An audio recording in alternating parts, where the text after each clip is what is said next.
চট্টগ্রামে আইনজীবী সাইফুল ইসলাম আলিফ হত্যার বিচারের দাবি ও ইসকন নিষিদ্ধের দাবিতে বিক্ষোভ মিছিল ও সমাবেশ করেছে ইসলামী বিশ্ববিদ্যালয় শাখা ছাত্র শিবির।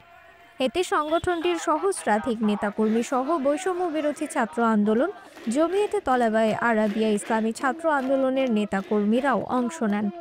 আজ বিকেল ৩টায় ক্যাম্পাসের জিয়া মোড় থেকে মিছিল বের হয়। মিছিলটি ক্যাম্পাসের বিভিন্ন সড়ক প্রদক্ষিণ শেষে প্রধান ফটক হয়ে ক্যাম্পাস পার্শ্ববর্তী শেখ পাড়া বাজার ঘুরে আবারও প্রধান ফটকের সামনে এসে সমাবেশে মিলিত হয়। জাতীয় সংহতি সপ্তাহ উপলক্ষে ফ্যাসিবাদ বিরোধী সকল ছাত্র সংগঠনের অংশগ্রহণে এই কর্মসূচি পালন করেন তারা।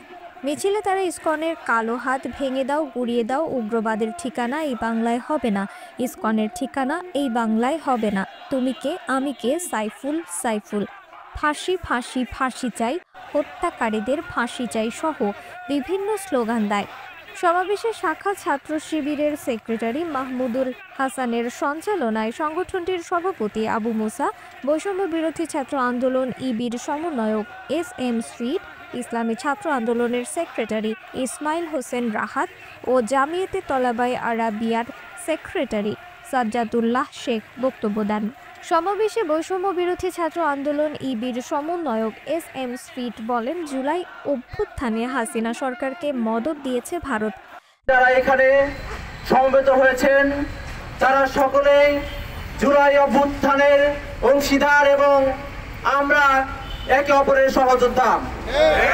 এই জুলাই অভ্যুত্থানে আমরা একই সাথে পতিত শেখ হাসিনার বিরুদ্ধে যখন আমরা লড়াই সংগ্রামে নামে তখন তাদেরকে সরাসরি মদত দিয়ে আসছিল আমাদের পার্শ্ববর্তী দেশ ভারত এবং এদেশেরই কিছু কুচক্রী মহল।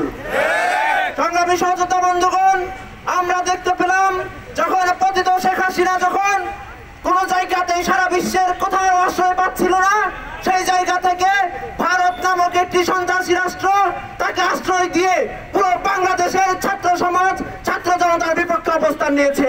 আমাদের প্রাণ প্রিয় ওলিউল্লাহ এবং আল মুকাদ্দাস ভাইয়ের কথা না বললেই নয়। আমাদের সামনে দিয়ে যে রাস্তা দেখছেন, 2011 সালের 4 ফেব্রুয়ারি দুইজন ভাই হানিফ গাড়িতে গিয়েছেন, তারপরে আর কোনোদিন এই বিশ্ববিদ্যালয়ে ফিরে আসে নাই। এই আওয়ামী ফ্যাসিবাদ স্বৈরাচার খুনি হাসিনা তাদেরকে গুম করে আজ পর্যন্ত আমাদের ফিরে দেয়নি। আমাদের প্রিয় ভাই মুকাদ্দাস ভাইয়ের মা যখন জিজ্ঞাসা করে গোলাম আজমের ছেলে ফিরে আসে, মাওলানা মতিউর রহমান নিজামীর ছেলে ফিরে আসে, আমার সন্তানকে আমার কোলে ফিরাইয়া দিবা না? আমি ইউনূস সরকারকে ধন্যবাদ জানাতে চাই যে যারা এই ছাত্রলীগকে নিষিদ্ধ করেছে। আমরা আরেকটা যে সময় পাবো কিনা, মনে থাকবে কিনা জানি না, আরেকটি দাবি রাখতে চাই, সেটা হচ্ছে আওয়ামী ফ্যাসিবাদের বিচার না হওয়া পর্যন্ত বাংলাদেশের কোন উকিল বার বলেন, বাংলাদেশের কোন নির্বাচন বলেন, এই আওয়ামী সরকার অংশগ্রহণ করতে পারবে না।